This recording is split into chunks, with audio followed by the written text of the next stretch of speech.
Please welcome Gregory Stahl of the United Brotherhood of Carpenters.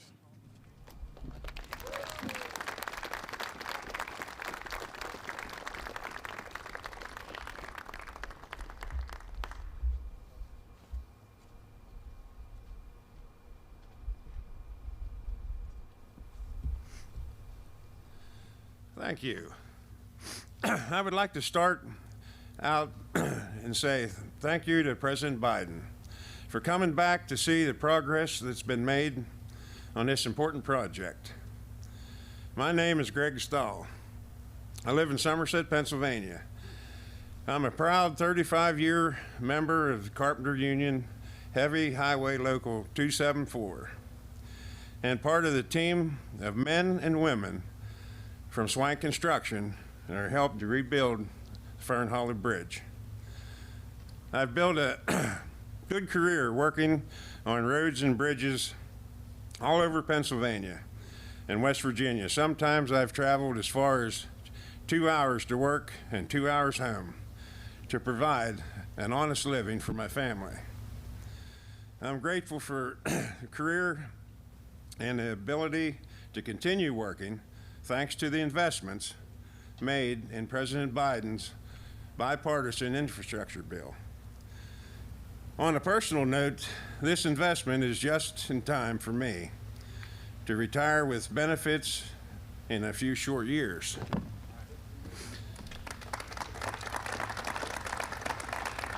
Thank you. As I said, I worked on this bridge from cleanup from day one. I am proud that when a challenge is thrown at the union carpenters, we always come out on top and we get the job done.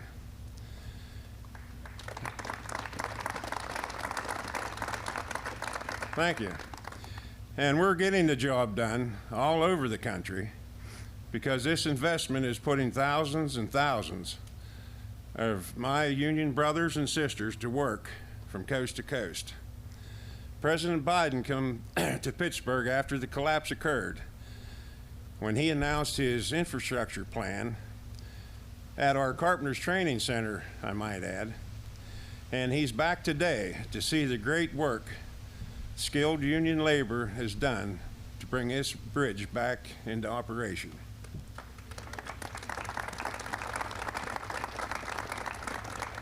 Thank you. In closing, I'm proud to be a union carpenter, and I'm proud to be part of Swank Construction. And I'm so very proud to be an American standing here today to introduce our president, Mr. Joe Biden.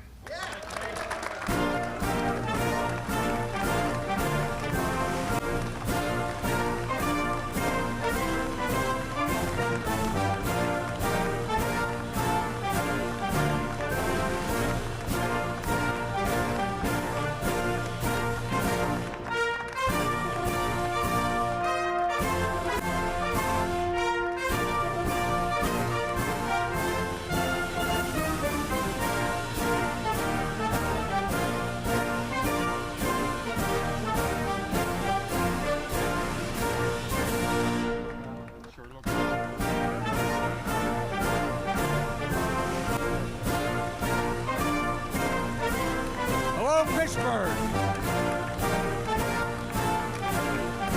Please, sit down if you have a seat. And Gov, since you don't have a coat on, this is going to be painfully short. I'm not going to keep it too long. It's great. Thanks for that introduction. I really appreciate it, Greg. And, and thanks to the elected officials here today, Governor Wolf, one of the best governors I've ever served with in my life. And one of my best buddies from Scranton, as we say, Bobby Casey. I know his dad and his mom still around, and Representative Doyle, which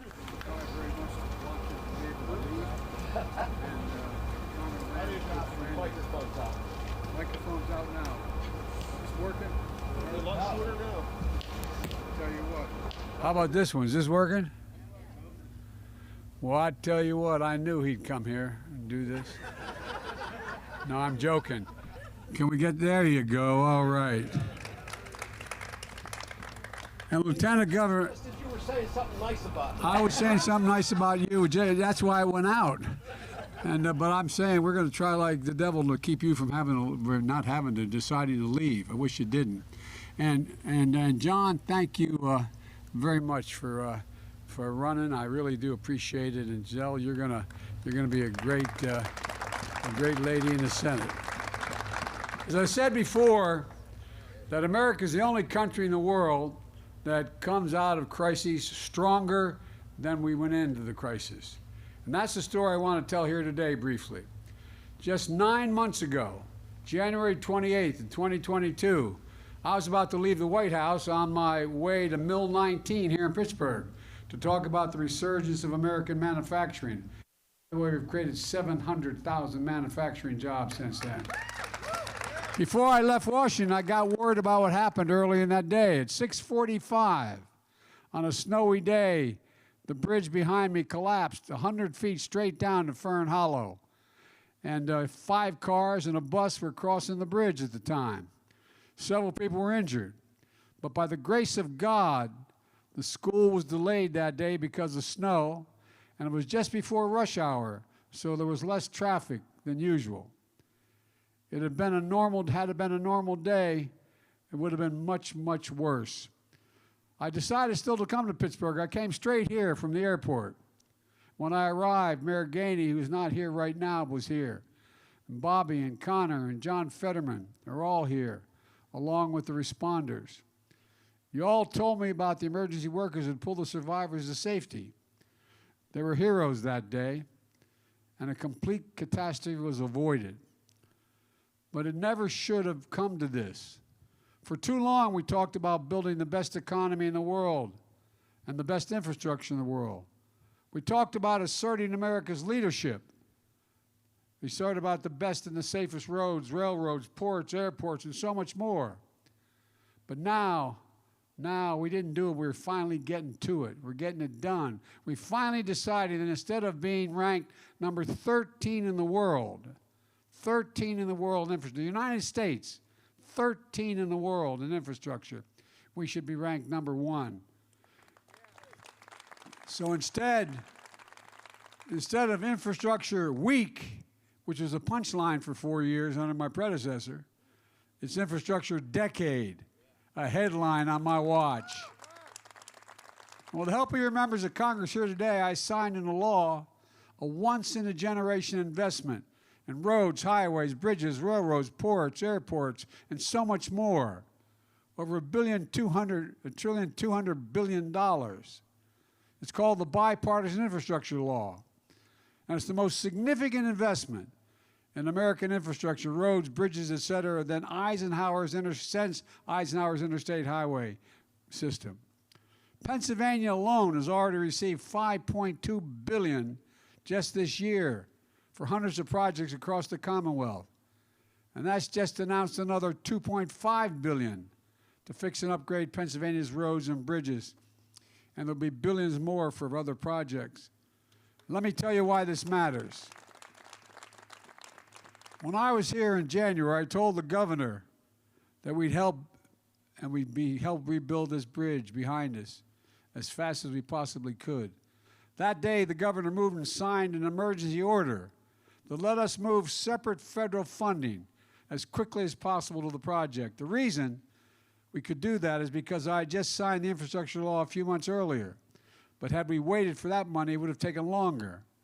The governor knew he could count on the new law to fund other projects to ensure the projects he already had started for infrastructure in the state would not be slowed down in the process. The result? Pennsylvania has been able to repair Fern Hollow Bridge in less than a year, and by Christmas, God willing, we'll be walking. I'm coming back to walk over this sucker. Although my staff said to me, "You realize how many times you've been to Pittsburgh?" I said, "No." I said, 19. I said, "But Bobby, don't tell them in Scranton." Don't tell them in Scranton. Anyway, but it's being done in record time. Normally, you'd be looking at 2 to 5 years to build a bridge like this, literally. And the total project cost $25 million, fully paid for by the federal government.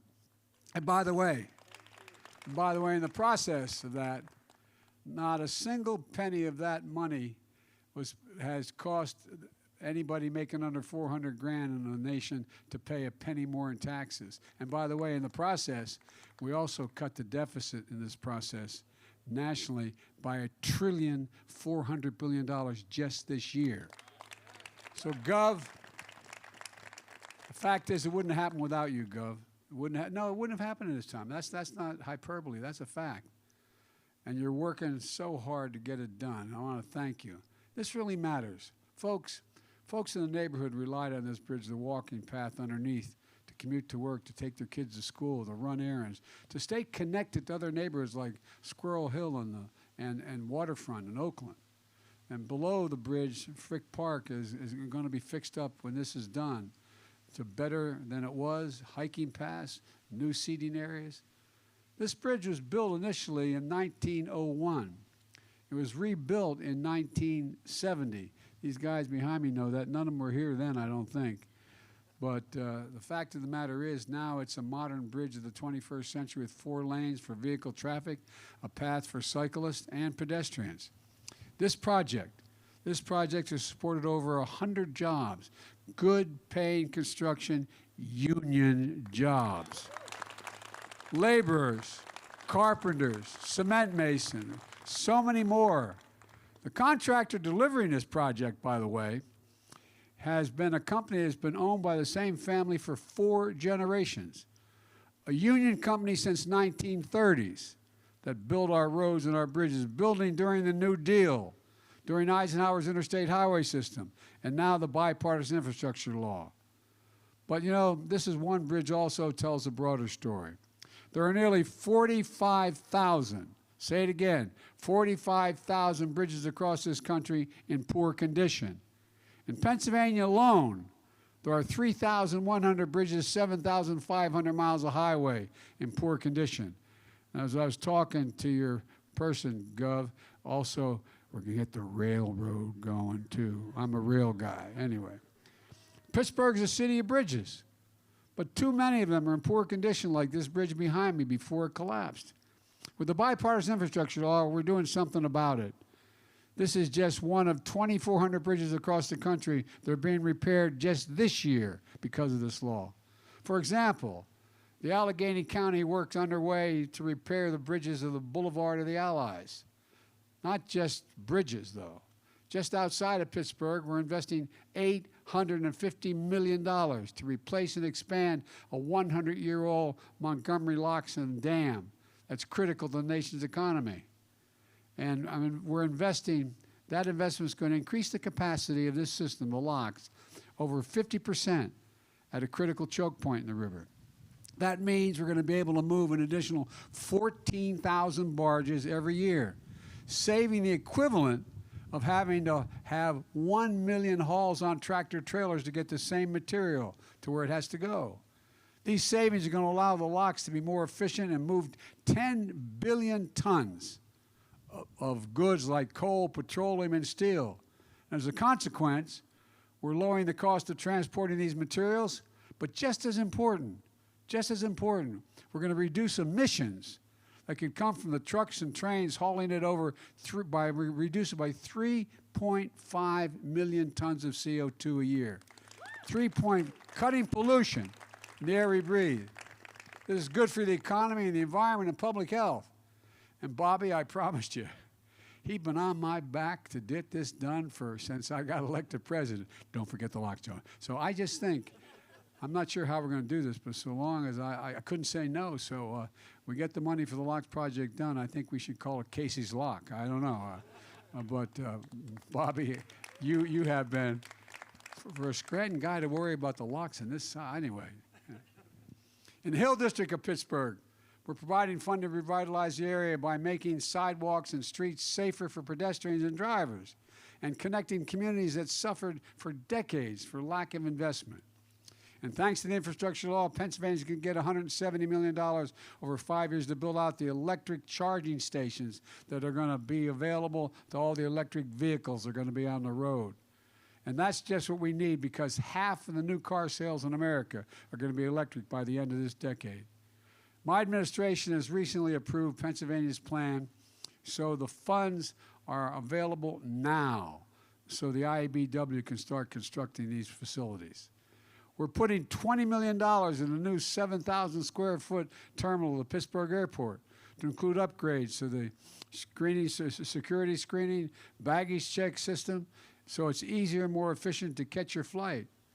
No one knows better than the people of Pittsburgh that there are thousands of uncapped orphan wells, oil and gas wells, spewing methane into the air.